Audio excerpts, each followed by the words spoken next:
cette découverte scientifique va changer totalement la vision de l'amour.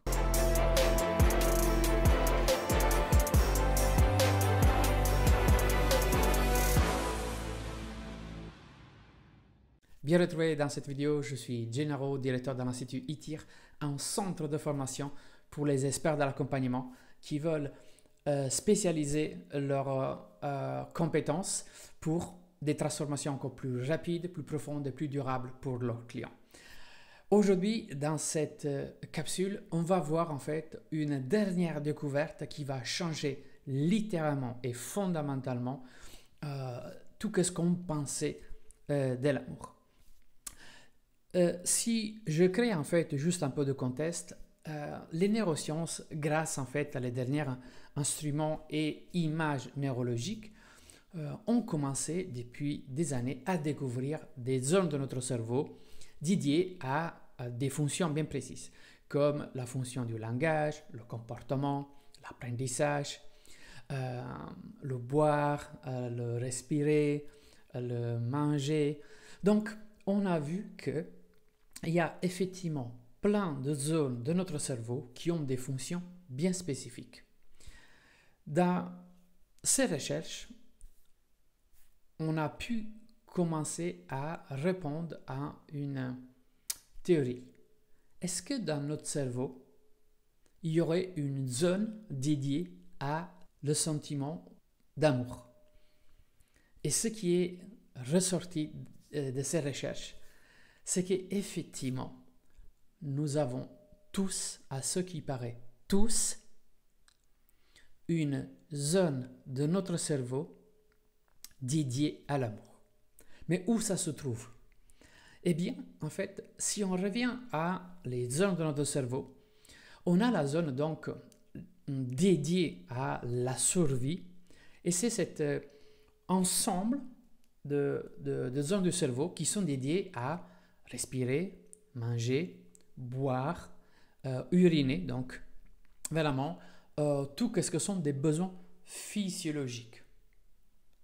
Eh bien, en fait, on a vu qu'à l'intérieur de cette zone, de cet ensemble de zones, il y a au même endroit une zone qui est prédisposée à le besoin d'être aimé.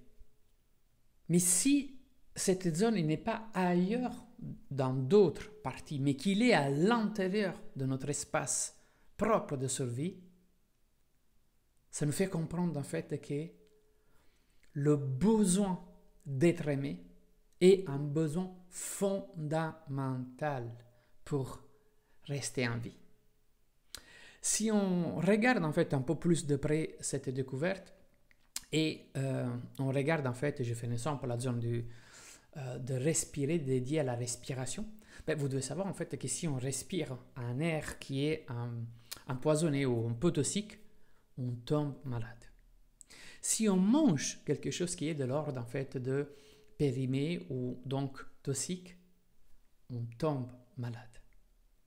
Si on boit des choses qui sont toxiques ou périmées ou en tout cas infectées, on tombe malade.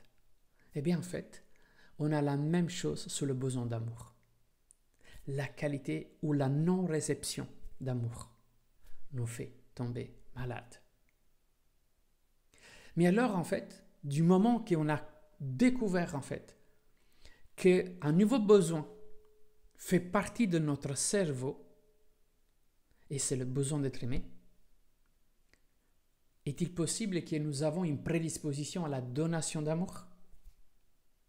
Eh bien, en fait, les découvertes sont aussi trouvées que, oui, il y a aussi des circuits dédiés à la donation d'amour. Mais il y a un grand mais. Oui, ça existe, mais la donation d'amour passe par d'autres circuits et qui sont filtrés en ultime par la volonté. On a vu aussi que quand on est en train de mourir, la dernière partie du cerveau qui s'éteint, c'est la zone de la survie, dans laquelle à l'intérieur, il y a le besoin d'aimer. Donc, on voit que c'est quelque chose qui nous pose une autre question. Si on a besoin de cette sentiment d'amour, qui est devenu aujourd'hui une découverte qui nous porte en évidence qu'on peut tomber malade grâce à la non-satisfaction ou à la non-réception de se sentir aimé, automatiquement, une question légitime vient.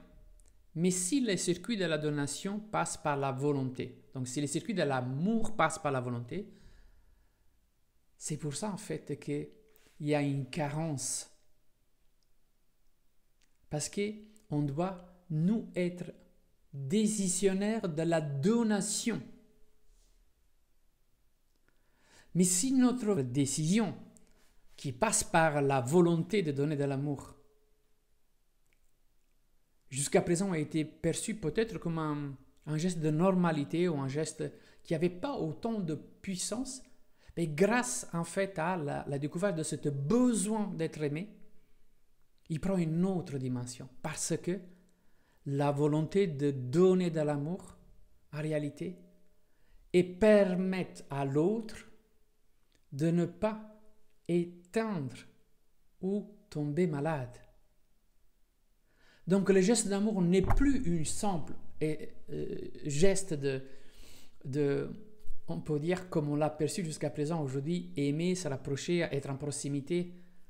Non, c'est aider le maintien en vie de l'autre. C'est aider l'autre à ne pas être malade. Est-ce qu'on comprend maintenant mieux quelle est l'importance de la donation d'amour? Et quelle est l'importance d'un amour en fait empoisonné? J'espère en fait que cette réflexion ouvre et ouvrira plein de conscience à comprendre qu'aujourd'hui n'est plus une question de personnalité. Il y a une vraie révolution de conscience à faire là-dedans.